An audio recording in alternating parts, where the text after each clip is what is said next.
mainit na balita ngayong tanghali.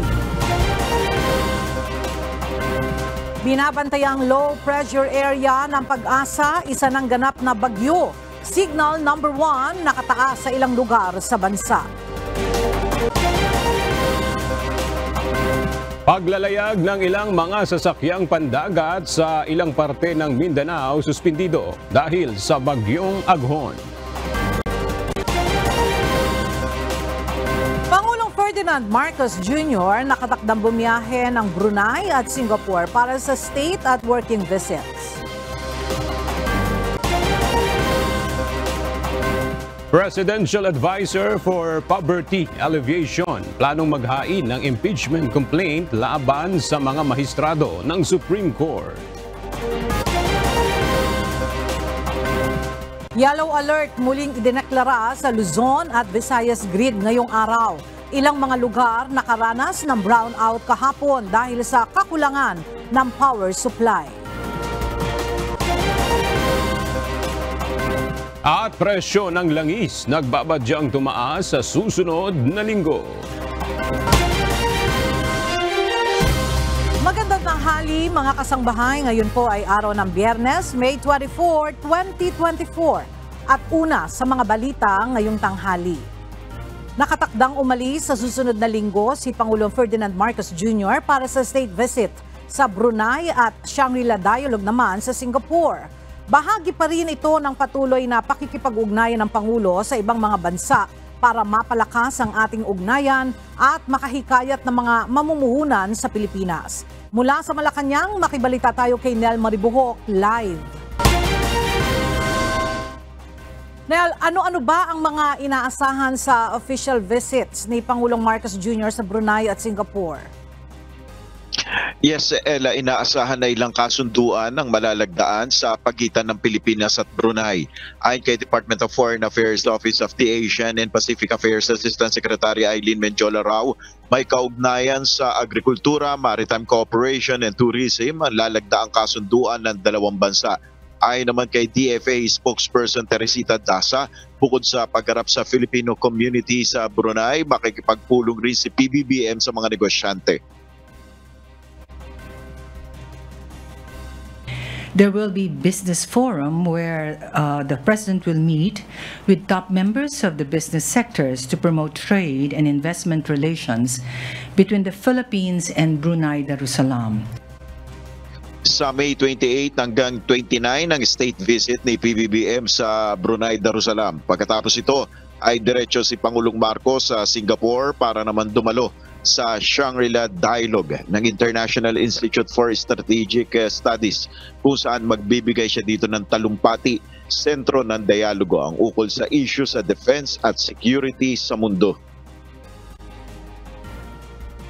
This dialogue is attended by multiple stakeholders in the defense sphere, ranging from heads of governments, heads of states, and defense ministers to industry players.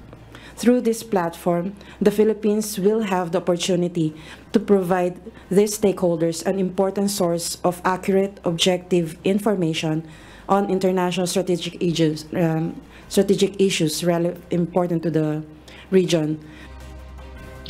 Aabot sa nasa 40 bansa ang dadalo sa Defense Summit, kabilang na ang ilang head of state at parliamentarians. Inaasahan tatalakayin rin dito ni Pangulong Marcos ang usapin sa West Philippine Sea.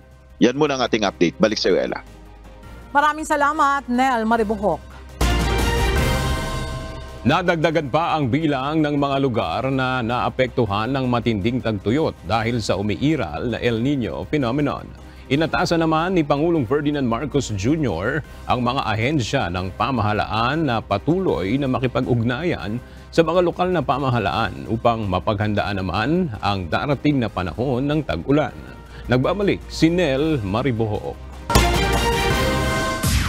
Umabot na sa 374 na syudad at munisipalidad ang nagdeklara ng state of calamity dahil sa matinding epekto ng El Nino phenomenon. Ayon kay Task Force El Nino spokesperson Joey Villarama, aabot na sa 9.5 billion pesos ang halaga ng pinsala nito sa agrikultura. Kabilang sa mga nagdeklara ng state of calamity ay 11 probinsya at ang buong Bangsamoro Autonomous Region in Muslim Mindanao o BARM. Kahapon, pinangunahan ni Pangulong Ferdinand Marcos Jr. ang pamamahagi ng iba't ibang tulong sa mga magsasaka at mangingisda na apektado ng El Nino sa Tawi-Tawi at Maguindanao del Sur. Tig sa 10,000 piso na cash assistance ang natanggap ng mga ito mula sa national government. Bukod pa sa iba't ibang tulong mula sa Department of Social Welfare and Development at Agri-Department. Tig 10 milyong piso naman ang binigay ng national government para sa provincial governments ng Tawi-Tawi, Basilan, Maguindanao del Sur, Maguindanao del Norte at Lanao del Sur. Pinatitiyak naman ni Pangulong Marcos sa mga ahensya na makararating sa mga apektadong sektor ang tulong ng pamahalaan. Inaatasan ko rin lahat ng ahensya ng gobyerno, kabilang ang lokal na pamahalaan na tiyakin na makakarating sa ating mga kababayan ang iba't ibang ayuda at serbisyo mula sa pamahalaan. Nais rin ni PBBM na mapaghandaan na ring mabuti ang pagpasok ng panahon ng tag-ulan. Kaya naman, inaatasan ko ang lahat ng mga ahensya ng gobyerno na ipagpatuloy ang pakikipag-ugnayan lalong-lalo na sa mga LGU bilang paghanda para sa darating naman na La Nina. Ito ay upang maibsan ang epekto ng matinding pagbaha na alam naman nating taon-taon na nararanasan ng mga komunidad dito sa Maguindanao del Sur. Inaasahan naman ng Task Force El Nino na kakaunti na lamang ang madadagdag sa mga magdedeklara ng state of calamity dahil unti-unti nang nararanasan ang mga pag-ulan sa bansa.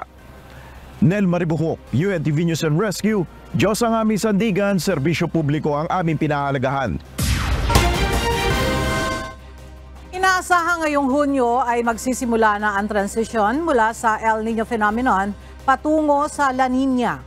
Bunsod nito, pinag-iingat ng Department of Health ang publiko laban sa wild diseases na maaaring makuha sa pagpapalit ng klima sa bansa. Narito ang report ni Gladys Tuabi. Ngayon, dumadating ng ulan, maraming salamat na iibsan na yung init, pero mag-ready na tayo. Hindi lang kasi yung dengue, actually may tawag kami dyan yung wild, no? WILD. Sa pagtatapos ng matinding init dala ng El Nino, unti-unti naman ang pagpasok ng malalakas na ulan dulot ng La Nina. At sa pagbabagong ito sa klima, mahalagang maging handa at mag-ingat sa mga sakit na dulot nito. Una nang nagpaalala ang Department of Health sa publiko na proteksyonan ang sarili laban sa mga sakit na madalas ay laganap sa mga panahong ito gaya ng tinatawag na wild diseases. Ito ay ang water and foodborne diseases, influenza-like illnesses, leptospirosis at dengue, ang mga nauusong sakit tuwing tag-ulan. Ang water and foodborne diseases kabilang ang food poisoning ay nakukuha sa kontaminadong tubig o pagkain. Payo ng DOH para maiwasan ito. Tiyakin na malinis lagi ang tubig na iinumin at kakainin. Kung hindi tayo sigurado sa ating iinumin na tubig, walang mawawala kung pakuluan to ng 2 minuto. Simula pagbubula na yung tubig sa kulo, mag-time tayo ng 2 minutes, as palamigin after, saka natin inumin.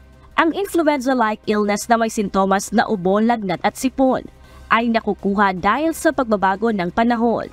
Maaaring dahil yan sa pagbago ng panahon dahil yung ating mga nasal mucosa, yung loob ng ating ilong at ng ating lalamunan, naninibago sila dun sa tubig sa hangin. Whether bumabawas yung humidity or tumataas, nai-irritate yung lining ng ating mga lalamunan at ilong. Even yung COVID is actually one of the influenza-like illnesses. Na walang mawawala kung magpa-test, lalo na ngayon ng ating mga antigen test ay widely accessible na po.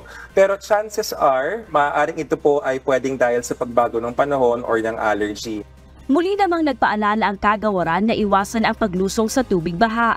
At kung hindi talaga maiwasan, ay agad na maligo pagkaahon. At kung mayroong sugat, magpakonsulta na sa doktor upang maiwas sa leptospirosis. Sa ulat ng DOH, nakitaan ng pagbaba ang dengue cases. Mula sa 5,211 cases noong April 11 hanggang April 20 ng kasalukuyang taon. Bumaba ito sa 3,634 mula April 21 hanggang May 4. Pero dahil tag-ulan, inaasahan ang posibleng pagtaas ng mga kaso.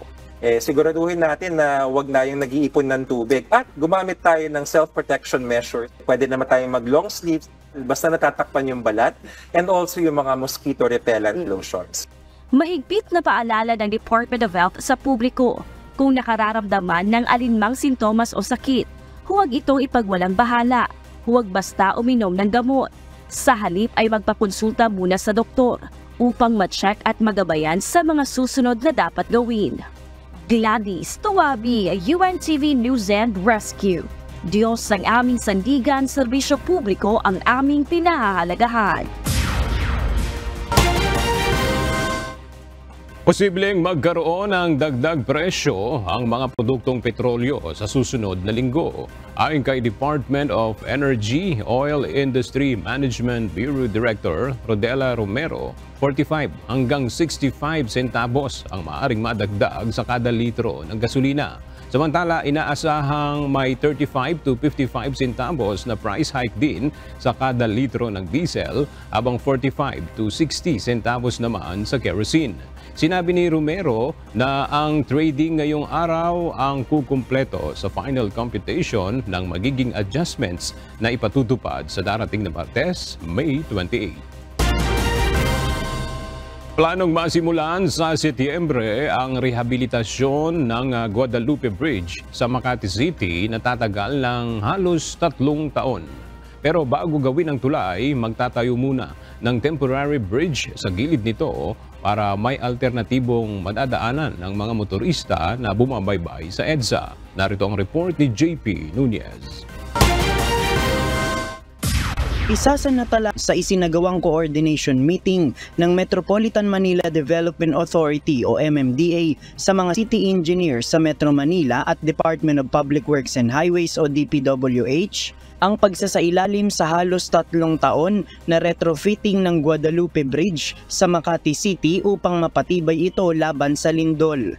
Ayon sa MMDA, sa Setyembre ngayong taon, target masimulan ang rehabilitasyon. Pero bago gawin ang Guadalupe Bridge, meron munang temporary bridge na ilalagay sa gilid ng tulay na magsisilbing alternatibong daanan ng mga motorista. Ang problema dyan, habang tinatayo rin yung temporary bridge, magkakaroon din ng pagsisikip niyan dahil may mga excavation din na gagawin para maitayo yung pundasyon noong temporary bridge na ito.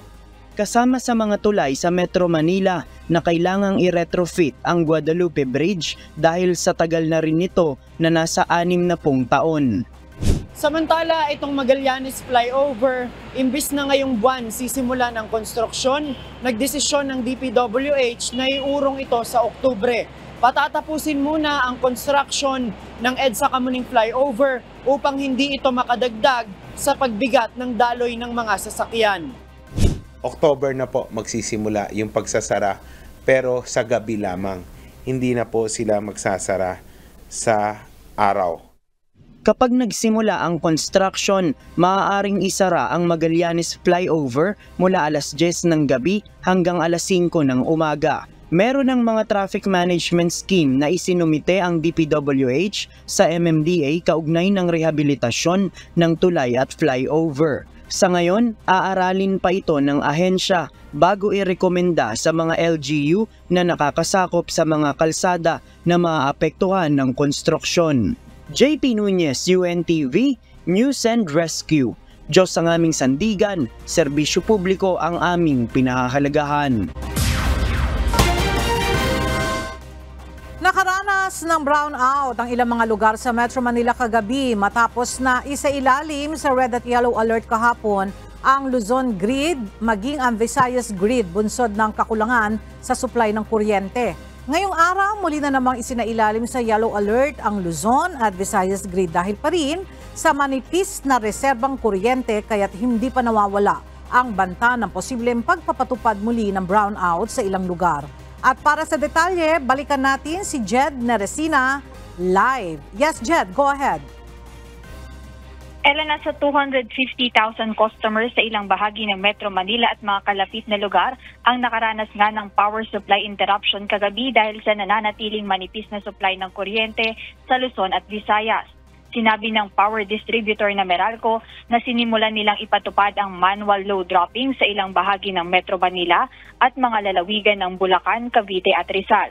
Para nga ma-manage ng Meralco ang demand sa nasasakupan nilang mga lugar, ay nagpapatupad sila ng manual load dropping kapag may red alert na itinataas ang National Grid Corporation of the Philippines kung saan gaya kagabi ay nawalan ng kuryente sa ilang mga lugar. Maaaring ipagpatuloy ng Meralco ang pagpapatupad ng rotating power interruptions kung kinakailangan, ayon kay Meralco spokesperson at Head of Corporate Communications Josal Daryaga, bilang bahagi nga ng responsibilidad nila sa pamamahala ng power system. Ngayon, ayon sa NGCP, nakataas sa yellow alert status ang Luzon Grid simula 1:00 ng hapon hanggang 4:00 ng hapon at sunod ay 6:00 ng gabi hanggang 11:00 ng gabi. Ang peak demand sa Luzon Grid ay nasa 13,648 megawatts habang ang available capacity ay 14,548 megawatts kung saan 8 power plants sa Luzon Grid ang gumagana sa derated o mababang capacity. Yellow alert status rin ang itinaas sa Visayas Grid na magsisimula ng 12:00 ng tanghali hanggang 10:00 ng gabi kung saan ang peak demand ay 2,621 megawatts habang ang available capacity ay 2,837 megawatts na 4 na power plants ang gumagana sa derated o mababang capacity. Ayan muna ang update. Balik sa iyo, Ella. Maraming salamat, Jed Neresina.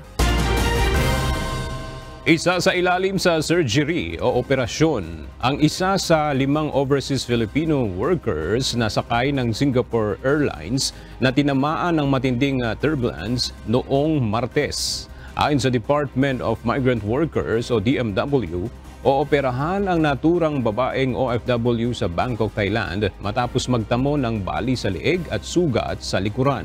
Dagdag pa ng DMW, bagamat stable ang kondisyon nito, nananatiling sensitibo ang kaniyang kalagayan. Binisita na ng mga kinatawan ng Philippine Embassy sa Bangkok ang naturang OFW sa ospital habang inaayos pa ang pagpunta ng isang kaanak nito upang samahan siya sa ospital habang nagpapagaling. Samantala, isa pang 62 taong gulang na lalaking OFW na sakay rin ng naturang eroplano ang binabantayan pa ang kalagayan. Inihayag ng Department of Labor and Employment o DOLE na karamihan sa mga natatanggap na sumbong o reklamo ng mga caller sa kanilang helpline ay ang tungkol sa paglabag ng mga kumpanya sa labor standards sa bansa. Ayon sa kagawaran sa nakalipas na 15 buwan, madalas na idinudulog niya sa kanila ang mga issue kaugnay ng release ng final pay, computation ng holiday pay, separation, suspension, termination at mga di pagre-remit ng kanilang employer ng contributions ng kanilang empleyado ng government-mandated benefits. Inilunsad ang DOLE Helpline 1349 noong 2016 kung saan buong araw na makapagsusumbong o makahihingi ng payo ang publiko tungkol sa labor at employment. Tatanggapin pa rin ng Commission on Elections o COMELEC ang Certificate of Candidacy o COC ni Bamban Tarlac Mayor Alice Guo kung tatakbo ito sa darating na 2025 midterm elections. Narito ang report ni Dante Amento. Nilinaw ni Commission on Elections o COMELEC Chairperson George Erwin Garcia na tanging ang pinal na hatol lang ng korte ang makakapag-diskwalipika sa isang individual na tumakbo sa eleksyon. Kaya naman ayon sa COMELEC, tatanggapin pa rin nila ang Certificate of Candidacy o COC ni Bamban Tarlac Mayor Alice Guo kung tatakbo ito sa 2025 midterm elections. Paliwanag ni Garcia, kahit papapatawan ng suspensyon si Guo ay hindi ito hadlang para siya ay tumakbo. Of course, hindi po natin pinag-uusapan pa yung mga ibang kaso na pwede ma-file sa kanya. Ayaw po natin i-preempt yung pwede mag-file sa kanya ng kaso.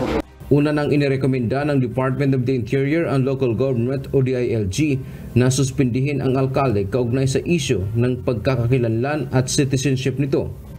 Yung suspension po, halimbawa ng DILG, is not will not bar o hindi po pipigilan yung pagpa-file ng Certificate of Candidacy sa amin po sa Comelec. Samantala, nanindigan ang alkalde na siya ay Pilipino. Hindi na iiwanan yung Bamban Tarlac. Mayor, you confirm, iwanan mo Bamban. At ako po ay isang Filipino. Dante Amento, UNTV, News and Rescue. Diyos ang aming sandigan, serbisyo publiko ang aming pinahahalagahan.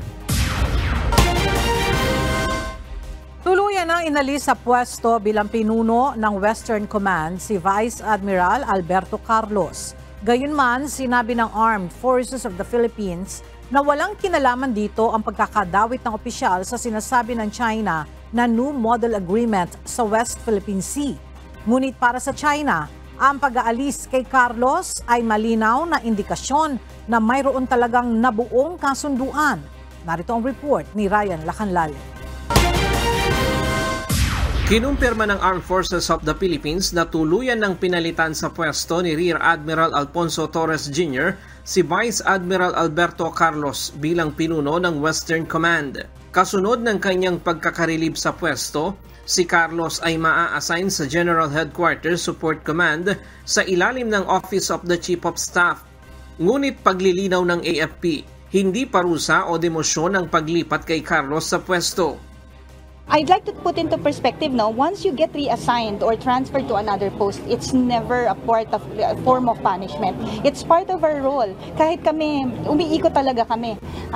We have to play different roles, be in different capacities. No? It doesn't necessarily mean that meron kang offense or it's a punishment on your end. That's not the case. Ayon sa AFP, sa ngayon ay naka-extended leave pa si Vice Admiral Carlos dahil marami pa itong naipong leave credits.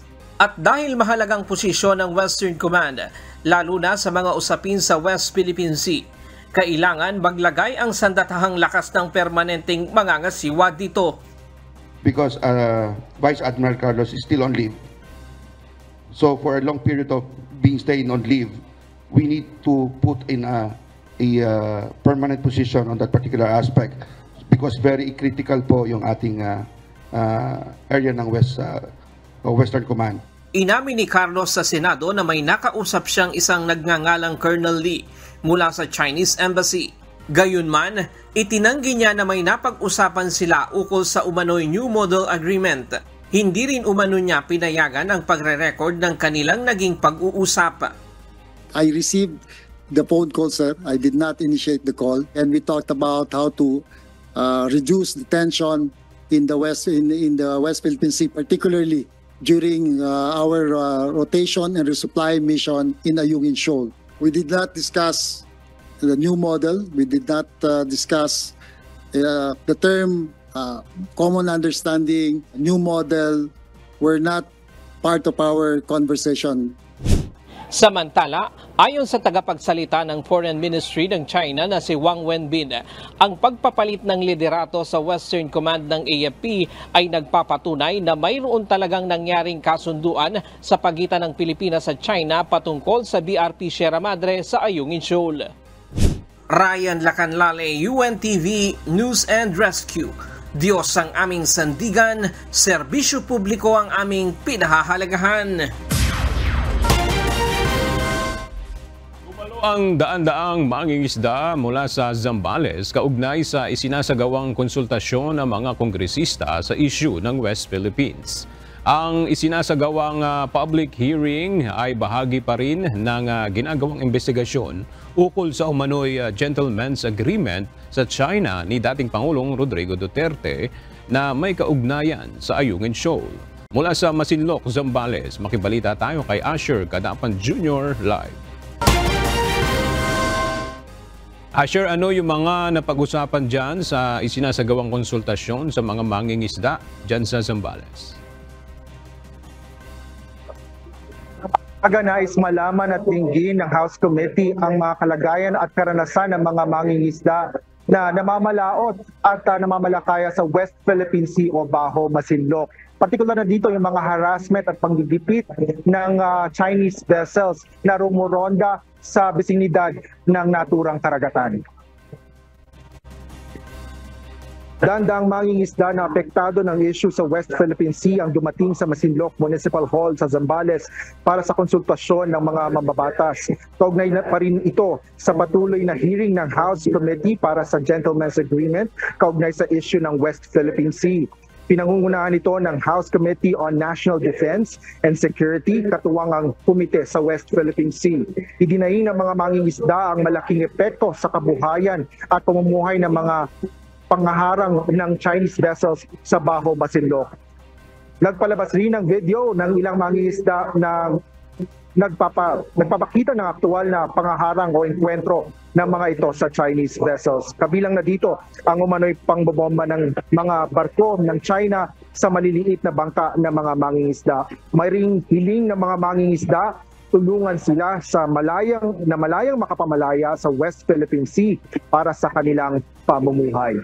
Aga, nasa 20 House at public officials ang dumalo dito sa joint panel hearing on West Philippine Sea dito sa Zambales. Yan muna ang latest. Balik sa'yo, Aga. Maraming salamat, Asher Kadapang Jr.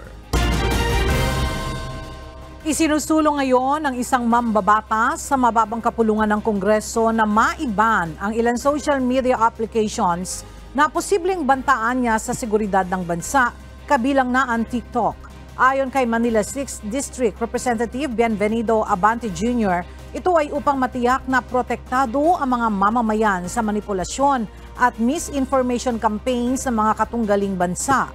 At para sa detalye, alamin natin yan kay Rosalie Coz live. Rosalie, ano-anong bang mga social media apps ba itong gustong ipaba ni Congressman Abante at bakit niya ito gustong ipagbawal? Ella, inihain ni Manila 6th District Representative Benny Abante ang House Bill No. 10489. Layo ng panukalang i-regulate yung tinatawag na foreign adversary controlled applications. Kabilang na nga dyan yung social media platform na TikTok na may kulang 50 milyong active users sa Pilipinas. Pagmamayari ang TikTok ng Beijing-based ByteDance na may koneksyon umano sa Chinese Communist Party at Chinese government. Batay sa kongresista, bunsod ng umiigting na tensyon sa pagitan ng China at Pilipinas, dapat anyay may gawing hakbang ang gobyerno para protektahan ang mga mamamayan mula sa manipulasyon at anyay misinformation campaigns ng mga katunggaling bansa gamit ang social media. Gayon din upang mapigilan ang peligro ng pagkolekta ng datos mula sa mga subscriber. Nakatuon ang mga probisyon ng panukala sa mga banta sa pambansang seguridad at pagmamayari sa application ng isang foreign adversary. Maraming bansa na ang nagpahayag ng pagkabahala sa seguridad ng TikTok at sa kaugnayan nito sa China. Sa Estados Unidos nga, aprobado na ang isang batas na pumipilit sa Chinese owner na ByteDance na ipagpenta ang TikTok sa loob ng 9 na buwan at kung hindi, ay tuluyan na nga itong ipagbabawal gamitin. Balik sa iyo, Ella. Maraming salamat, Rosalie Coz. Plano ni Presidential Advisor for Poverty Alleviation, Secretary Larry Gadon, na maghain ng impeachment complaint laban sa mga mahistrado ng Korte Suprema na pumirma sa kanyang hatol. Alamin natin ang detalye mula kay Dante Amento live. Dante, ano itong pinaplano ni Secretary Gadon na paghahain ng impeachment complaint laban sa Supreme Court Justices? Magandang tanghali, Aga. Sinabi nga ni Presidential Advisor for Poverty Alleviation, Secretary Larry Gadon, na bias daw ang mga maestrado ng Korte Suprema, partikular na yung mga pumirma sa panibago nitong conviction o hatol na siya ay guilty sa gross misconduct. Ayon kay Gadon, sinaklawan ng SC Justices ang kapangyarihan ng Kongreso na siyang may jurisdiksyon sa kaso ni dating Chief Justice Maria Lourdes Sereno na pinagmula ng conviction ni Gadon. Hindi anya pwedeng desisyonan ng Korte ang kaso dahil hindi naman nakahain sa kanila kundi sa House of Representatives. Paniwala nito, pinupolitika siya ng Korte Suprema dahil matapos siyang maglabas ng pahayag na hindi anya mananalo si Vice President Sara Duterte sa 2028 elections, ay kaagad naman na inilabas ng Korte Suprema ang kanilang desisyon.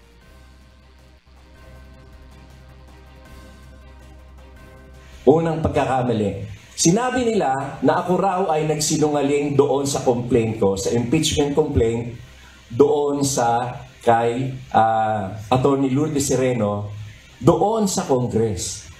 Who is the Supreme Court to rule on that matter? Eh yung complaint, naka-file sa House of Representatives. Ang tanging may jurisdiction to rule on any matter or allegations on the complaint, on the impeachment complaint against Sereno, ay ang House of Representatives. Batay naman sa pahayag ng tagapagsalita ng Supreme Court noong May 21 pa nila nilabas ang desisyon. Dagdag pa ni Gadon, kung talagang nagsinungaling siya sa kanyang impeachment case laban kay dating CJ Sereno, dapat ibalik nila ito sa pwesto. Binigyang diin pa nito, nilabag ng Korte Suprema ang kanyang karapatan sa due process dahil hindi naman daw siya binigyan ng pagkakataong sumagot dahil wala siyang natanggap na anumang notice. Batay sa hatol ng Korte, ay guilty si Gadon sa gross misconduct dahil sa perjury o pagsisinungaling at mga akusasyon na batay lamang sa hearsay. Ayon pa sa Supreme Court ay pinagbumulta din nila ng 150,000 pesos si Gadon at hindi na rin siya maaaring bigyan ng judicial clemency. Hindi na pinatawan ng disbarment ng opisyal dahil una na siyang inalis sa pwesto o sa pagiging abogado ng Korte Suprema. Yaman ang ating update. Balik sa iyo, Aga. Maraming salamat, Dante Amento. Bumaba ang kaso ng kidnapping sa bansa ngayong taon. Ayon kay PNP Anti-Kidnapping Group Director Police Brigadier General Cosme Abrenica, ito'y bunsod na rin ng information drive at maagap na koordinasyon ng mga embahada sa law enforcement agency. Mula sa Camp Crame, makibalita tayo kay Leia Ilagan live. Leia, gaano na ba kalaki ang ibinaba ng kidnapping cases sa bansa? Magandang tanghali sa iyo, Ella. Bumaba nga ng 31% ang kidnapping cases sa bansa mula Enero hanggang Mayo nitong taon. Ayon kay PNP Anti-Kidnapping Group Director, Police Brigadier General Cosme Abrenica, nakapagtala lamang sila ng 9 na kidnapping cases ngayong taon, kumpara sa 13 kaso noong isang taon ng kaparehong buwan. Ang 9 na kaso ay kinabibilangan ng 6 na traditional na kidnap for ransom at 3 naman ang pogo-related kidnapping.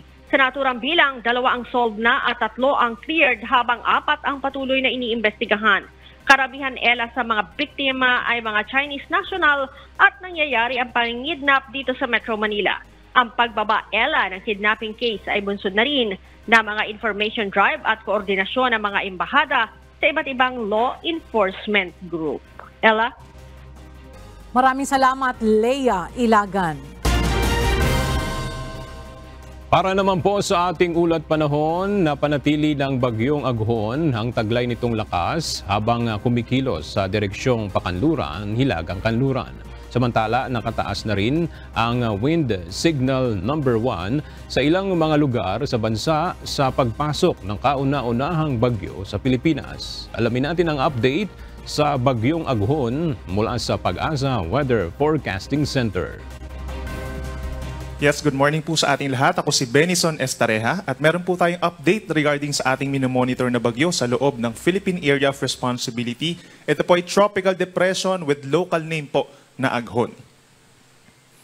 Ito po yung ating latest satellite animation and as of 10 in the morning ay huling namataan itong sentro nitong si Bagyong Aghon, 240 kilometers po sa silangan ng Hinatuan, Surigao del Sur. Taglay pa rin ng hangin na 45 kilometers per hour po, malapit dun sa kanyang sentro at may pagbugso hanggang 55 kilometers per hour. At may kabilisan po ang pagkilos nito west-northwest sa bilis na 30 kilometers per hour. Base po sa ating latest satellite animation, itong mga kulay puti at kulay gray po na mga kaulapan, ito po ay nagdadala ng mga pag-ulan dito sa malaking bahagi ng Bicol, Visayas, and then halos buong Mindanao po, yung outer cloud bands. So yung direct effect ay mostly talaga dito sa may eastern Visayas and Mindanao, pero inuulan na rin po yung ilang bahagi ng mga nabanggit natin na lugar. Ito po yung latest track ng Pag-asa regarding dito kay Tropical Depression Aghon. Inaasahan po nakikilos patungo sa direksyon po ng Eastern Visayas and Bicol region. Pa-northwestward po ang direksyon nito at inaasahan nga na lalakas pa ito sa mga susunod na araw. Possible po by tomorrow maging isang tropical storm na po ito at maring magkaroon na rin ng international name. Then pagsapit naman po ng linggo hanggang Lunes, posibleng lumakas pa ito habang umaangat po dito sa may silangang parte ng Luzon, maaring maging isang severe tropical storm. At pagsapit naman ng Lunes hanggang Martes ay kikilos na ito, lilihis na ito, unti-unting palayo sa ating bansa at lumabas ng ating area of responsibility pagsapit po ng Martes as a typhoon. Inaasahan po bukas ng umaga, maaring malapit na ito sa may Giwan Eastern Samar. 8 a.m. tomorrow, nasa around 65 kilometers sa Silangan, Hilagang Silangan, or maaring during that time po, bukas ng umaga, ay mag-landfall dito sa may areas po ng Northern Samar and Eastern Samar, given po na meron pa rin tayong tinatawag na cone of probability. Posible pa rin kumaliwa ng bahagya yung sentro nitong si Bagyong Aghon. Inaasahan naman po pagsapit ng umaga ng linggo, nasa silangan na ito ng Daet, Camarines Norte and Quezon Province, 170 kilometers northeast of Daet, and possible po pagsapit ng Monday morning ay nasa silangan na ito ng Tuguegarao City, Cagayan at around 330 kilometers east. Sa ngayon po, maraming lugar nang meron tropical cyclone wind signal number 1. Signal number 1 na po dito sa buong Sorsogon, gayon din sa ilang bahagi ng Albay, kabilang ang mga bayan ng Manito, Legazpi, Tabaco, Rapu-Rapu, Santo Domingo, Malilipot, Bakakay, Malinaw, and Tiwi. Gayon din sa buong Catanduanes, bahagi ng Camarines Sur, signal number 1, kabilang ang Caramoan, Garchitorena, Presentacion, Sagnay, San Jose, Lagonoy, and Tigaon. Gayon din sa buong isla ng Samar, Eastern Samar, Northern Samar, and Samar, meron po tayong signal number 1. Signal number 1 din po sa maraming lugar dito sa Leyte, lalo na yung eastern part, Babatngon, Tacloban, Palo, Tanawan, Tolosa, Dulag, Mayorga, MacArthur, Abuyog, and Javier. Signal number 1 din po sa may southern Leyte, kabilang ang Silago, Hinunangan, Hinundayan, Anahawan, San Juan, Liloan, St. Bernard, San Ricardo, Pintuyan, San Francisco. Buong Dinagat Island, signal number 1 din po. Maging sa may Surigao del Norte, kabilang ang Siargao and Bukas Grande Islands. At sa may northern portion din po ng Surigao del Sur, kabilang ang Carrascal, Cantilan, Madrid, Carmen, Lanuza, Cortes, at Tandag. Since malapit na po sa kalupaan, yung sentro nitong si Bagyong Aghon ay direct ng epekto na po ang mararanasan ng ating mga may signal number 1. Strong winds, ang impact po nito is minor to minimal impact. Mas maaaring maging malakas po sa mga coastal at saka sa mga matataas na lugar, sa mga mountainous areas na exposed po dun sa hangin na dala nitong si Aghon. At yung mga nagtatanong po, posible pa rin magkaroon tayo ng mga signal number 1 in some areas pa ng Bicol region, dito sa Eastern Visayas, and Caraga region sa ating mga susunod po na bulletins na every 3 hours na po. And possible din tayo magtaas ng hanggang signal number 2 kapag po naging tropical storm. Malapit sa may Samar provinces itong si Bagyong Aghon. In terms of rainfall, sa mga nagtatanong naman po kung ano nga bang aasahan natin na pag-ulan, simula ngayon pa lamang tanghali hanggang bukas ng tanghali, may mga lugar na pinakang makakaranas po ng mga pag-ulan, kabilang ng Eastern Samar, Southern Leyte, Surigao del Norte, and Dinagat Islands. Moderate to heavy rains po, considering na yan ay hanggang 200 millimeters po na dami ng ulan, 24 hours. Meron naman tayong 50 to 100 millimeters na ulan or mga light to moderate with at times heavy rains. Over Surigao del Sur, ilan pang bahagi ng Eastern Visayas, Albay, Sorsogon, Masbate, kabilang ang Ticao and Burias Islands, Catanduanes, at eastern portion po of Camarines Sur. Bukas naman po ng tanghali hanggang Sunday ng tanghali, meron pa rin tayong mas maraming lugar na makakaranas ng mga moderate to heavy rains. Northern Samar, Albay, Sorsogon, Masbate, Catanduanes, and Camarines Sur. At yung Camarines Norte naman po, possible yung 50 to 100 millimeters pa rin na ulan hanggang sa Sunday ng tanghali, gayon din ang rest of Eastern Visayas and southern portion of Quezon, kabilang ang Polillo Islands. At pagsapit naman ng Sunday ng tanghali hanggang Monday ng tanghali, kung kailan nasa offshore na ng Cagayan, Isabela area itong si Bagyong Aghon, may mga pag-ulan pa rin po na 50 to 100 millimeters sa Catanduanes and Camarines provinces.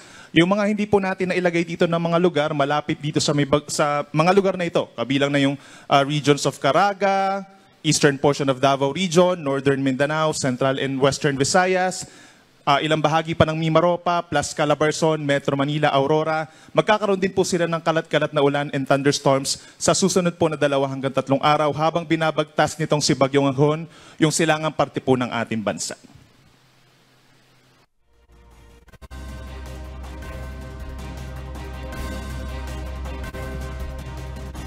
At yan po ang bahagi ng press conference ng Pag-asa kaugnay sa Bagyong Aghon. Abangan po ang karagdagang detalye mamaya sa Ito ang Balita.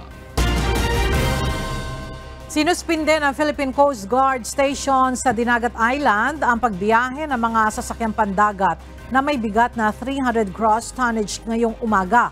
Bunsod ito ng nakataas na Tropical Cyclone number 1 dulot ng bagyong Aghon na nakakaapekto sa isla ng Dinagat, Siargao at Bukas Grande. Samantala, pinapayuhan naman ang mga sea vessels na pinahihintulutang maglayag na magpatupad ng ibayong pag-iingat. Maaari rin namang pansamantalang humimpil sa pantalan ang mga barko na walang sakay na pasahero at cargo basta may written request.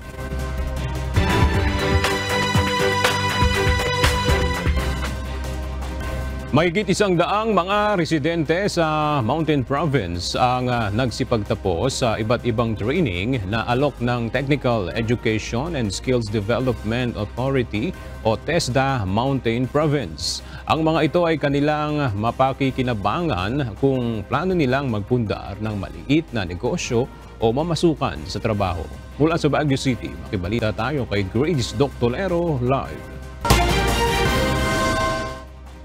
Grace, anong training yung natapos ng mga graduate ng TESDA sa Mountain Province? Yes, magandang tanghali. Kabilang nga sa mga programang naipagkaloob sa mga benepisyaryo ay ang Bookkeeping NC2, Shielded Metal Arc Welding NC2 at Driving NC2. Nasa kabuang 133 beneficiaries mula sa Mountain Province ang matagumpay na nakakumpleto ng kanilang training. Sa ilalim ng TESDA na ipinatupad ng Northland Technical Institute Incorporated na ipagkaloob sa kanila ang National Training Certificate 2 at 3 sa ginanap na graduation ceremony ng mga ito. Pinayuhan ni TESDA Mountain Province Acting Provincial Director Melita Pinik ang mga nagtapos na i-apply ang kanilang napag-aralan at ipagpatuloy na hasain ang kanilang kakayahan. Nagpasalamat naman ang mga benepisyaryo sa natanggap nilang tulong sa pamamagitan ng training. Samantala na pagkaluban din ng toolkits ang 20 beneficiaries ng 2023 Special Training for Employment Program. Yan muna ang balita mula dito sa Baguio City. Balik sa'yo, Aga. Maraming salamat, Grace Doctolero. Pinaghahandaan na ng provincial government ng Pampanga ang napipintong pagsasara ng Kalangitan Landfill sa bayan ng Capas, Tarlac na tapunan ng basura ng 8 probinsya sa Central Luzon. At para sa detalye, makibalita tayo kay Nestor Torres live. Nestor, kung magsasara itong landfill sa Capas, Tarlac, ano na ang plano ng mga Pampanga government? Ito nga yung naging napipintong problema, yung pagsasara ng landfill sa Kalangitan na Capas, Tarlac. At ito nga ay pinagpaplanuhan ng provincial government ng Pampanga kung saan sila maaaring magtapon. Malaking kawalan para sa 7 probinsya sa Central Luzon ang napipintong pagsasara ng Kalangitan Landfill sa bayan ng Capas, Tarlac sa buwan ng Oktubre. Ayon kay Engineer Arthur Punsalan ng Pampanga Provincial Government Environment Office of PGNRO, kapag naipasara na ito, maraming local government ang maapektuhan kung saan sila magtatapon ng basura. Lalo't marami sa LGUs ang wala namang sariling tapunan ng basura sa mga munisipalidad at probinsya. Anya, kung sa probinsya ng Pampanga ang tatanungin, ay pinaghahandaan na nila ito. Anya, kasalukuyan na nila ngayong pinapaayos ang landfill sa bayan ng Cora bago pa man tuluyang ipasara ng Department of Environment and Natural Resources o DNR ang nasabing landfill.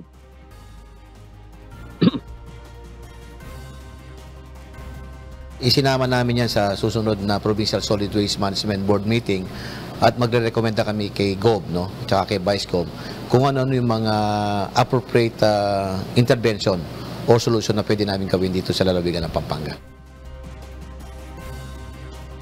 Ayon kay Punsalan, taong 2010 pa nang magsimulang magtapon ng basura ang probinsya ng Pampanga sa Kalangitan na landfill. Anya sa isang araw, sa 12 bayan pa lang sa munisipalidad sa Pampanga, nasa minimum na ng 24 na truck ng basura ang regular nagtatapon sa Kalangitan Landfill. Anya, kailangan pa rin nila na paaprubahan sa DNR at ENB ang ipatatayo nilang landfill sa Porac. Pero kung may mas malaking tapunan ng basura na itatayo sa kalapit na probinsya ay willing silang makipag-ugnayan para makapagtapon din sila ng maraming basura. Kapag na-evaluate namin yung sa PORAC at pwede na maging final disposal facility, sasabihin po namin yan kay GOB at kay Vice GOB. On the other hand, kung meron naman pong ibang alternatibo na pwede naming pagtapunan ng basura yung ating sa karating bayan, why not po kung pwede naman, kung pwedeng i-accommodate. Sa ngayon, tuloy-tuloy pa rin ang operasyon sa Kalangitan Landfill sa Capas, Tarlac. Pero sakaling hindi na ito makapag-renew at payagan ng DNR na makapag-operate, ay kailangan na talaga bago pa ito mangyari ay makahanap na sila ng maraming tapunan ng basura o sariling landfill ang bawat probinsya at bayan sa Central Luzon. At yung mga latest live, balik sa iyo. Ella? Maraming salamat, Nestor Torres. At sa ating pong iiwang mga salita ng Diyos na ating sandigan mula sa Aklat ng Kawikaan, Kapitulo 17, versikulo 27 na nagsasabi, siyang nagtitipid ng kanyang mga salita ay may kaalaman at siyang may diwang malamig ay taong nag-uunawa.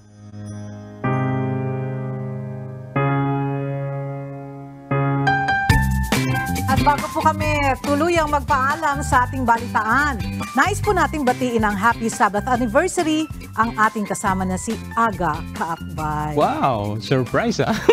Na-surprise ka. Oh, Hindi ko sinabi talaga sa'yo na babatiin talaga kita. Daming pasabog ah. Maraming salamat sa'yo Ella, kay Miss Joanna sa ating EP. At sa management, sa inyo pong pagbati at sa opportunity. Salamat sa Diyos sa lahat po ng kabutihan ng Panginoon sa atin. Kaya nasa atin ang lahat ng dahilan, Ella, para magpasalamat sa Diyos. Tsaka ipagpatuloy mo pa rin yung pagbibigay ng advice sa mga nangangailangan na minsan ay nakikita ko pa na lumalapit sa'yo. Natutuwa ako ng ganon, Aga. Maraming salamat. At yun naman yung mga naririnig nating aral ng Diyos na itinuturo ng Kuya Daniel na mula sa banal na kasulatan. Kaya maraming salamat po, Kuya Daniel, kay GMJ, at sa aking pong family. Salamat po sa Diyos. Meron ka bang papansit? Papansit. This is it, pansit. Pero in fairness, ang gwapo-gwapo talaga ni Aga doon sa picture kanina. Ayan na, kumakaway na sila. Thank you, Miss Kaya Joanne. pala kumpleto sila. Okay, may papansit. Hindi ako handa eh. Hindi, madali lang naman yun eh. O-order lang. Sige. Thank you. Ayun. Pero nakita mo ba, napansin mo kanina yung picture mo sa ano? Alin? Ang gwapo-gwapo mo. Pakiulit mo nga. Ganon. Direct. Oh, see? Ganon talaga. Sabi nga nila, walang pangit sa picture na edited. Family ko, pagbati po sa wife ko, Marivic, at sa baby ko po, si Chofilus. Nanonood sila. Okay. Greetings sa inyo lahat. Happy Sabbath Anniversary. Thank you po. Again. Okay, at yan po ang mga balita namin tinutukan at inaksyonan. Dahil sa aming pagbabalita, una, ang pagkalinga sa kapwa. UNTV-C News, may balita saan mang panig na ang daigdig. At dito sa UNTV, Diyos ang aming sandigan, serbisyo publiko ang aming pinahahalagahan. Magandang tanghali at Happy Weekend!